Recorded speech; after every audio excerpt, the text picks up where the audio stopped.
we have here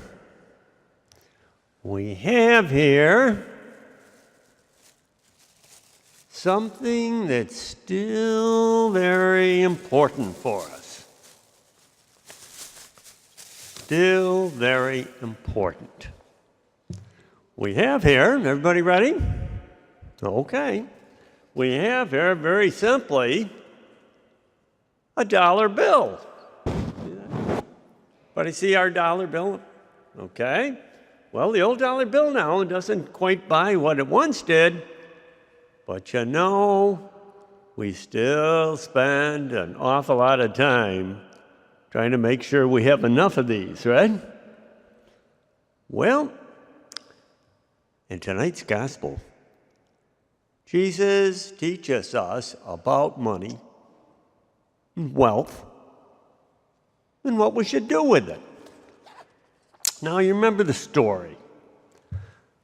A rich young man comes to Jesus and said, "Now, what must I do to have eternal life? I've kept the commandments, all of them, all the time." And Jesus says to him, "Well, first go sell all you have, give the money to the poor, and then come and follow me, and you will have a treasure in heaven." And what happened? The man went away sad, for he had many possessions. Now, the rich young man was not a bad person. He said he had kept all the commandments all his life. And he wanted to do more. So Jesus tells him. But he went away. When Jesus told him about that, he went away. He had many possessions. Now, what Jesus might have been telling him is, where did you get all those possessions? How did you get a hold of all that?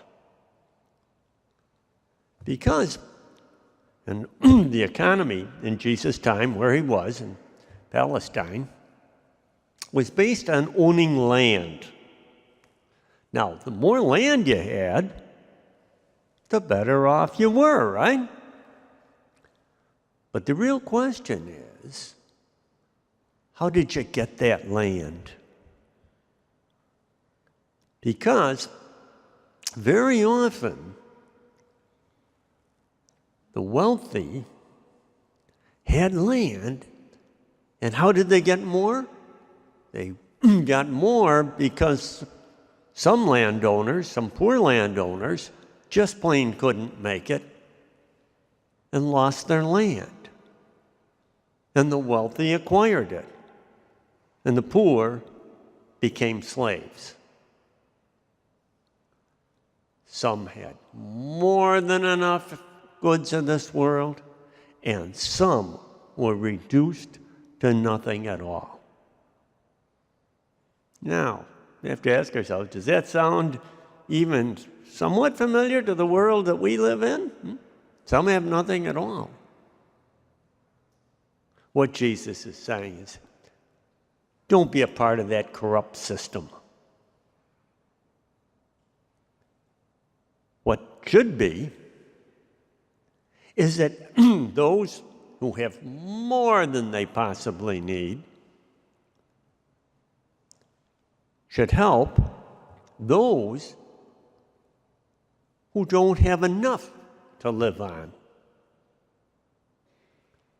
And here's an example.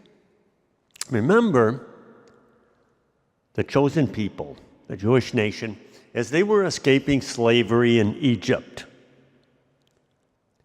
God fed them while they were out in the desert escaping. Gave them bread.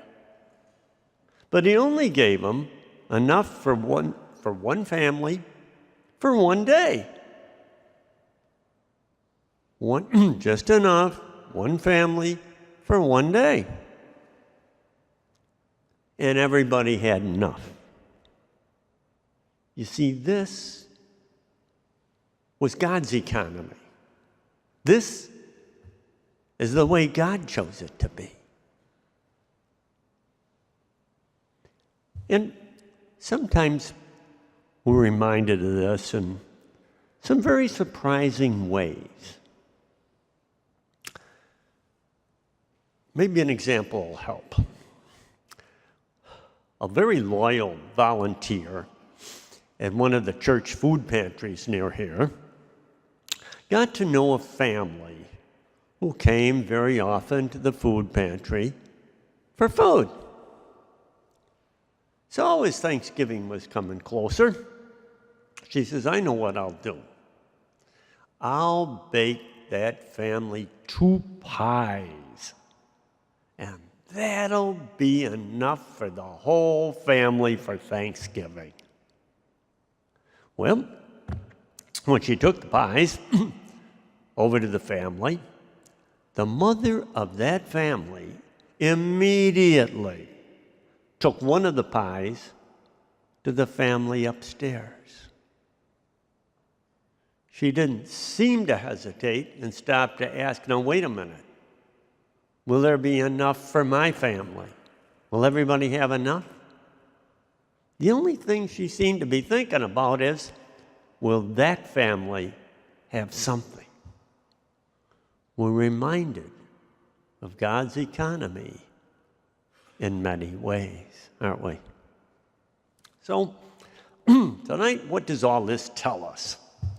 What should we do to follow God's plan, what God truly wants? Well, first of all, we want to make sure that we're not like the young man, the wealthy young man. Because what did he do? He chose to walk away. He gave up. He went away sad. We don't want to do the same thing. But we're like the young man when we say to ourselves, well, there's nothing I can do. It's always going to be this way. Some are going to have, some are going to have nothing. We make all kinds of excuses for ourselves.